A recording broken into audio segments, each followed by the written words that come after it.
maaf mengganggu aktivitas Ibu. Bagaimana kabarnya? Ada yang bisa saya bantu, Putri? Alhamdulillah Ibu, kabar saya sehat. Mohon maaf ini sebelumnya saya sudah mengganggu waktu Ibu. Di sini saya ingin wawancara Bu terkait dengan permasalahan yang ada di sekolah Ibu, dan ini menjadi dilema etika untuk mengambil sebuah keputusan Ibu. Baiklah, saya sampaikan salah satu permasalahan di sekolah saya. Begini, di sekolah saya ini ada sebuah persyaratan atau yang harus dipenuhi siswa jika akan menghadapi asesmen. Salah satunya, contohnya saat ini telah diadakan asesmen tengah semester. Salah satu persyaratan adalah siswa sudah memenuhi pembayaran buku pendamping minimal 25%. Pada saat menjelang hari H pelaksanaan, ternyata ada beberapa siswa yang belum memenuhi persyaratan tersebut. Menurut aturan tidak bisa mengikuti asesmen gitu. Baik Ibu, lantas solusi apa yang selama ini Ibu ambil?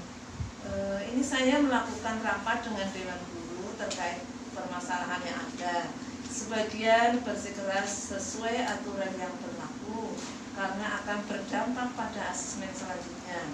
Sebagian ada yang mengusulkan si anak itu diperbolehkan ikut karena kasihan kalau tidak mengikuti. Baik, sebelumnya mohon maaf ini Ibu, kalau boleh tahu kira-kira latar belakangnya orang tua yang belum memenuhi persyaratan itu yang seperti apa Ibu?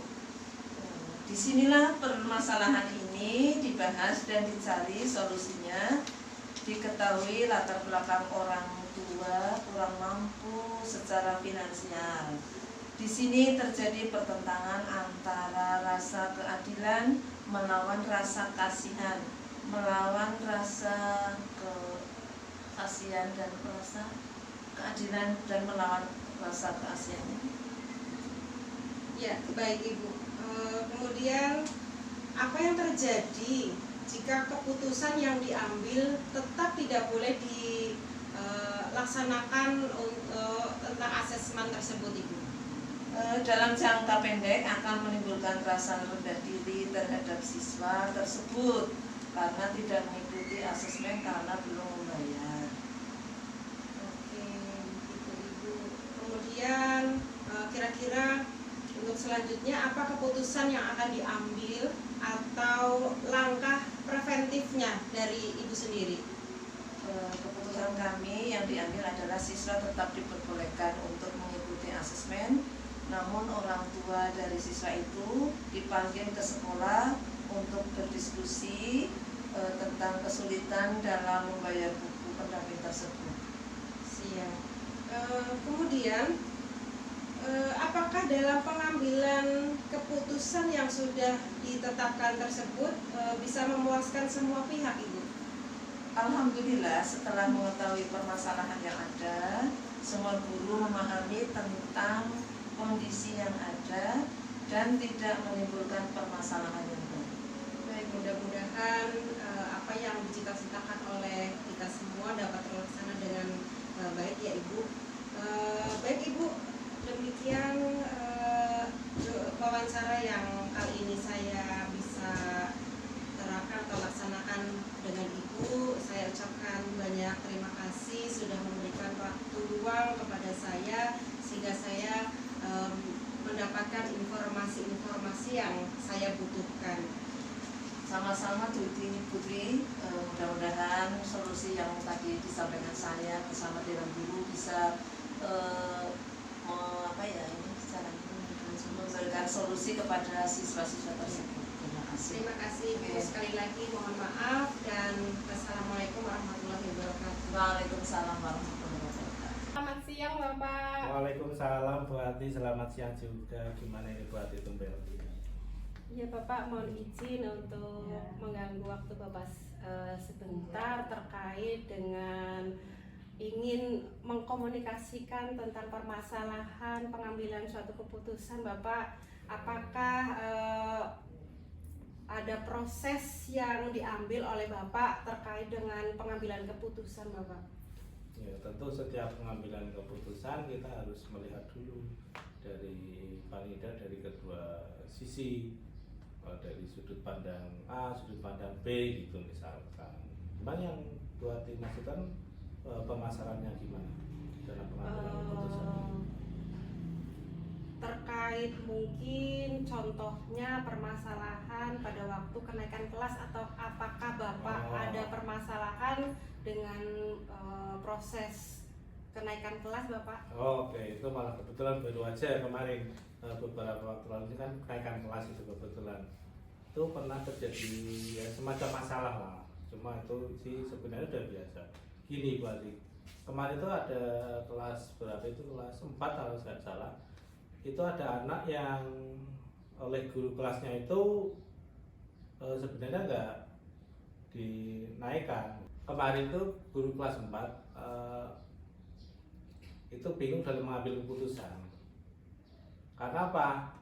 Di sisi lain dari guru mapel itu menilai bahwa ada salah satu anak itu seharusnya tidak naik gitu.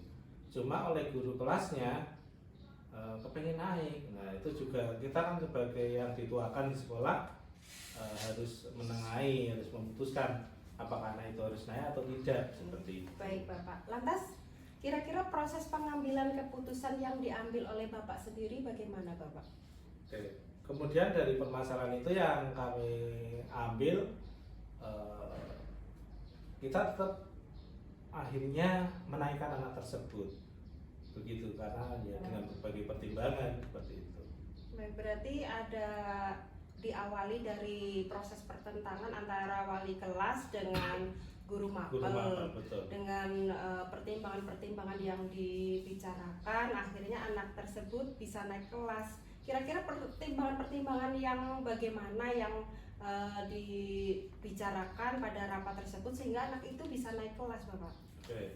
Jadi kami mempertimbangkan tadi, memang kalau mempertimbangkan dari itu sih ya, terjadi pertentangan kita mau mengambil keputusan. Di sisi lain kita kalau melihat aturannya memang anak tersebut harusnya nggak naik, karena kalau melihat dari kehadirannya juga anak tersebut memang sering nggak berangkat dengan berbagai alasan. Kemudian kalau dilihat dari sikapnya sih memang sikap anak tersebut baik, memenuhi syarat. Kalau dilihat dari nilainya, harusnya memang syaratnya itu tidak boleh ada 3 nilai yang di bawah KKM, tapi anak tersebut memang seharusnya tidak naik. Tapi di sisi lain dengan guru kelasnya ingin naik, alasannya kenapa? Karena memang kasihan melihat kondisi anaknya, melihat kondisi orang tuanya. Akhirnya kita putuskan anak tersebut naik seperti itu. Baik Bapak, berarti keputusan yang diambil pada rapat pada hari itu bahwa anak tersebut dengan berbagai macam pertimbangan akhirnya anak tersebut bisa naik kelas. Betul. Baik Bapak, untuk selanjutnya, apakah keputusan yang diambil pada waktu rapat tersebut akan dapat, menurut Bapak, apakah akan dapat memuaskan semua pihak Bapak? Tentunya kalau keputusan sih pasti ada pro kontra gitu ya. Mungkin dari guru mapelnya yang tadinya tidak ingin naik, ya mungkin karena dinaikkan mungkin ada sedikit kecewa. Namun karena itu sudah menjadi keputusan, tentunya ya bagaimanapun juga tetap harus kita terima, gitulah kita sikapi. Mungkin pengaruhnya menurut saya ya ada pengaruh jangka pendek dan jangka panjangnya seperti itu. Baik Bapak, tentunya berarti keputusan-keputusan yang diambil dimungkinkan dapat disepakati dan bisa untuk memuaskan semua pihak ya Bapak. Iya betul. Dengan adanya keputusan-keputusan atau permasalahan yang terjadi pada waktu kenaikan kelas tersebut sehingga kita mengadakan sebuah rapat Dewan Guru yang pada akhirnya tadi sudah memutuskan bahwa anak tersebut bisa naik kelas dengan pertimbangan-pertimbangan yang disampaikan antara wali kelas dan guru mapel. Dan terkait permasalahan tersebut, apakah dari pihak sekolah atau Bapak sendiri akan memberikan keputusan bahwa hal ini atau permasalahan ini akan dipublikasikan, Pak? Kalau kita sih paling hanya untuk sepengetahuan guru-guru intern saja, betul. Paling murid itu saja. Berarti intern lah ya, Intern tidak saja. sampai keluar tidak satuan semua pendidikan. sampai wali murid ataupun keluar, Betul, tidak. betul. Hanya di intern di sekolah saja. Betul, Bapak. Baik Bapak, berarti permasalahan yang terjadi di satuan pendidikan terkait dengan kenaikan kelas yang terjadi pada siswa kelas 4 tadi sudah terpecahkan, dan mudah-mudahan tidak ada yang dirugikan terkait dengan solusi-solusi yang atau keputusan-keputusan yang diambil. Baik Bapak, terima kasih atas waktunya. Mudah-mudahan dengan komunikasi atau wawancara kali ini saya dapat mengambil benang merah bahwa keputusan yang diambil harus sesuai dengan hati nurani dan disesuaikan dengan berbagai macam pertimbangan. Ya. Baik Bapak, terima kasih atas waktunya sekali lagi. Mohon maaf atas kekurangan. Assalamualaikum warahmatullahi wabarakatuh. Waalaikumsalam warahmatullahi wabarakatuh.